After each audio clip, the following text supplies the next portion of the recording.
Hi, I'm Harry, and I'm a head mentor at AiXiom. Today, we're going to continue from the previous video where we talk about policies and objectives by the government. And we are going to start with monetary policy today. So, first, what is monetary policy? Monetary policy is basically use of interest rate, interest rate, money supply, and credit conditions by the central bank, which is not the treasury or the government agency that we typically think. It's a independent institution called central bank to influence the aggregate demand and the whole economy. So some key points here is that monetary policy is conducted by the central bank. For example, Bank of England or Federal Reserve. It is usually independent of government, and usually we typically believe that a developed economy or a good institution should have central bank independent of government, because if central bank is dependent on government, then central bank may be obliged to print a lot of money because the government want to fulfill its spending aims and for political reasons, which can lead to disastrous outcome. And the main lever or the main policy we are talking about here is the interest rate. And interest rate is basically the cost of borrowing, and we'll talk about that in a minute. So the tools of monetary policy is basically three levers: interest rate, money supply, and credit regulation. So the interest rate is what the central bank sets, and in the actual world, which is like beyond the AS syllabus, it is through a mechanism called monetary policy transmission channel or whatever, that basically there is a Fed funds rate, and it is the interest you receive for these major financial institutions when they deposit money into central bank's account, or the cost of borrowing if they want to borrow from the central bank. And by having this connection between the central bank and major financial institutions, it can gradually pass down to each layer of the economy. And that's why, in reality, it's basically that the central bank says that it will announce a target rate, and the bank will follow it, and it will affect the whole economy. And then we have the money supply, which is changed by open market operations or quantitative easing, which is some difficult words to understand, but it's basically buying or selling the bonds. If the central bank is buying bonds from the major financial institutions, then basically it is injecting cash, injecting liquidity into the market, and hence it will change the quantity of money in the economy, and correspondingly the interest rate and the whole economy. And then we have the credit regulations, which is basically the rules on lending, and tightening means less lending, less borrowing, and hence less money circulating in the economy, and vice versa if it is loosening the regulation. And now coming to the mechanism, which is basically how interest rates are set. This is also something that is not required by the AS syllabus, but I think it's worth understanding that money is also some goods that we can like generalize by demand and supply and economy. So and its price is basically the interest rate. In talking about money demand here, we are basically thinking about like the cash, which is the paper you are holding. And then we have the money supply, which is the total amount of money in the economy. and this is determined by the central bank. And for money supply, there's a lot of classification: M1, M2, M3. You can Google it if you're interested. But typically for the money market, we are talking about M1, which is the most narrow definition. And why the price of money is the interest rate is because if you have a high interest rate, you want to buy bonds, for example, right? Or you want to save your money into the bank account rather than holding the paper. And that's why it also has a downward sloping demand curve.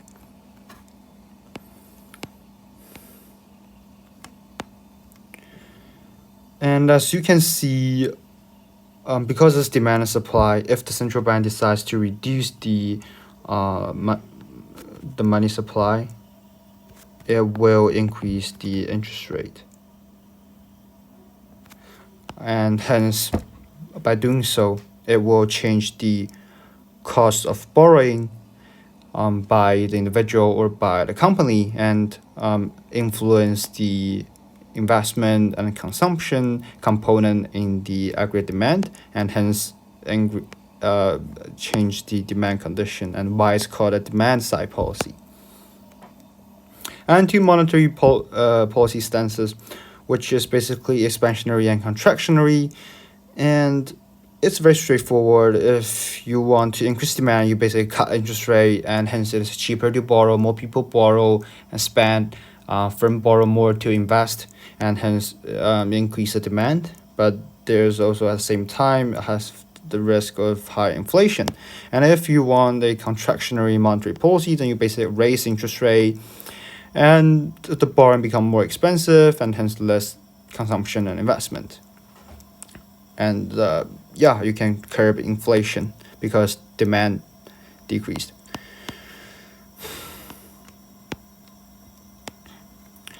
And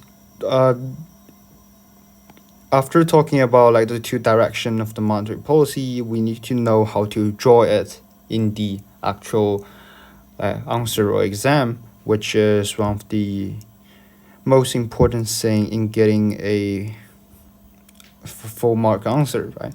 And basically it's more of an explanation thing. You basically explain you decrease the interest rate, and hence will decrease borrowing cost, and how it affect the aggregate demand, and then you basically show how the aggregate demand moves in the typical ADAS graph. And now we turn to the evaluation, which is often the trickiest part. So we have the strengths, which is that the policy is flexible and independent. It is not influenced by politics, but only if the central bank is independent, right? And we have the limitation, which is that it have quite long lags. A rate change by the study of the economists and some empirical evidence, it usually took 12 to 18 months to fully pass through to the whole economy. And we also have the zero lower bound, because even though in reality Japan or Switzerland have let the interest rate down to negative region, but only by a tiny little bit.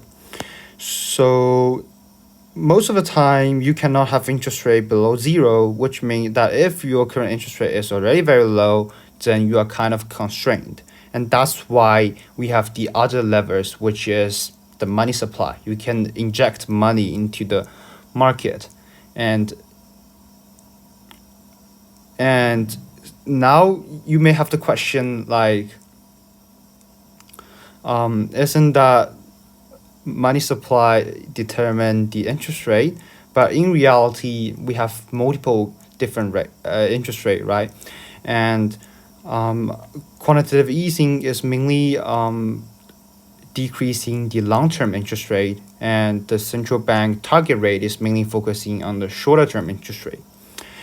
This is something that is definitely not required by syllabus, but useful if you are interested in monetary policy or interest rate in the central bank and how it affects all the markets. Then yeah, give it a search and you will be surprised how sophisticated and how interesting it is. And then we have the limitation, which is that it depends on confidence, because ultimately, even if you have a low interest rate, but all the households and firms are very terrified about future, they may not borrow to invest or spend, and hence it will have limited effect on the AD.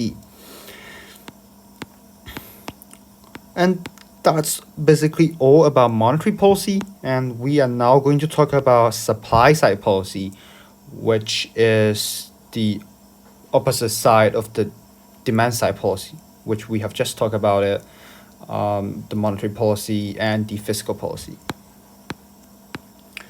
So the definition of supply side policy is basically to increase the productivity or productive potential of the economy, and hence you can shift the long run aggregate supply curve, which is basically kind of focusing on the long run growth of the economy. Because of the demand side, we are mainly focusing on demand, but your long run aggregate supply is constrained, meaning that you can only produce so much things. So only by increasing the long run aggregate supply, your economy can grow over time. And hence, supply side policy is basically using policy to do so.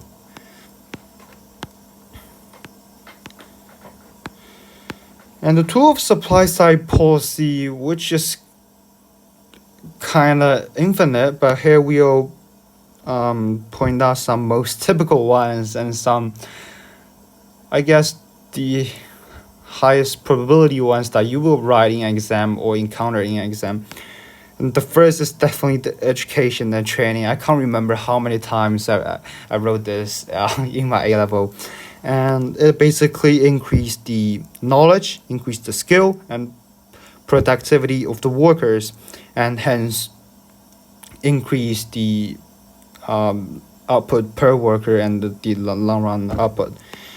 And we didn't have the infrastructure, because if you have better transport, you have better energy, or you have like better digital networks, better Wi-Fi, etc., it can allow the firms to operate more efficiently, to transport goods more efficiently, and hence raise productivity.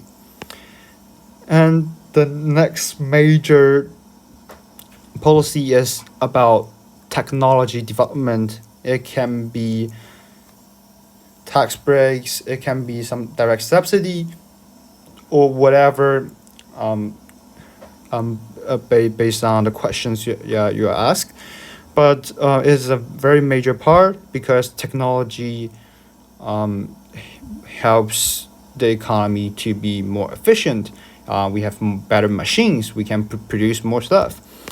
And the final section is the market-based reforms, which is like tax incentives, deregulation, which just allow the economy, like the whole markets, operate more efficiently, let the price reveal the actual demand and the supply, or allow the labor market to be more mobile.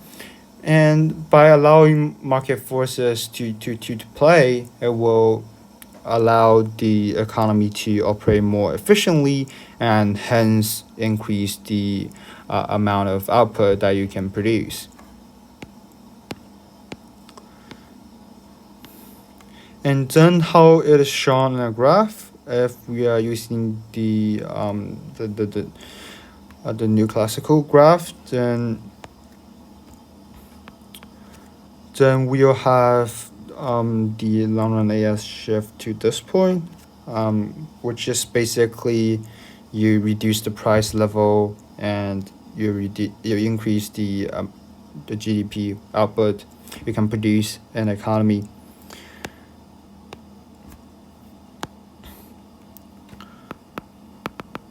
Yeah, and always label in exams because it is worth 1 point, right? it's it may not give you 1 point, but if you do not label, you may get deducted 1 point. And we can also express the supply side policy using the PPC curve, which is an outward shift in the PPC curve and allow points that are used to be unattainable and now attainable.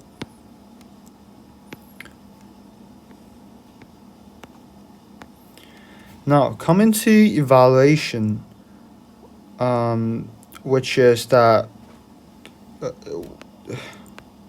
one typical evaluation we always use is long time lags, because no matter it's education, infrastructure, or subsidy to R&D, it will take years to have an effect. And and nobody know what will happen in these years. So maybe the skills you are training is already replaced by AI or worker in the next few years, and then the money you spend then become quite useless. So it is one of the major limitation of supply side policy. And for the strengths, which is basically that increase productivity and can increase some structural problems, like structural employment, because you can train those people to have the right skills. And it's the only policy that does not have a explicit trade-off, which is that it increase output and reduce reduce inflation. But it do have some trade-off, right? Because if you use those for supply side policy, then the government may not have the amount of money for welfare payments, for example, or conduct fiscal policies. And the other limitation is that it's costly and uncertain, which is something that I've also have just explained. And we also have a case study here, which is UK privatization and deregulation, which belong to the last section of the major policy we talked about a few minutes ago, which is allow the market to operate more efficiently. And yeah, if you're interested about how it allowed the economy to produce more, you can search up the case study. I will not talk about it here. Now coming to an end of the government policy, we can have a bit of summarize on demand side versus supply side, which is demand side at on 80, and it worked relatively quickly compared to supply side, and it's mainly on focusing on short run output gap or curbing inflation, etc. And for supply side, it worked more slowly, took more years, but it increased the whole productivity of the economy and allowed the long run AS to shift rightward. And finally, the last page is a recap, and hopefully you can be able to do all of the points by the end of the video. And that's the end of the video, and see you soon.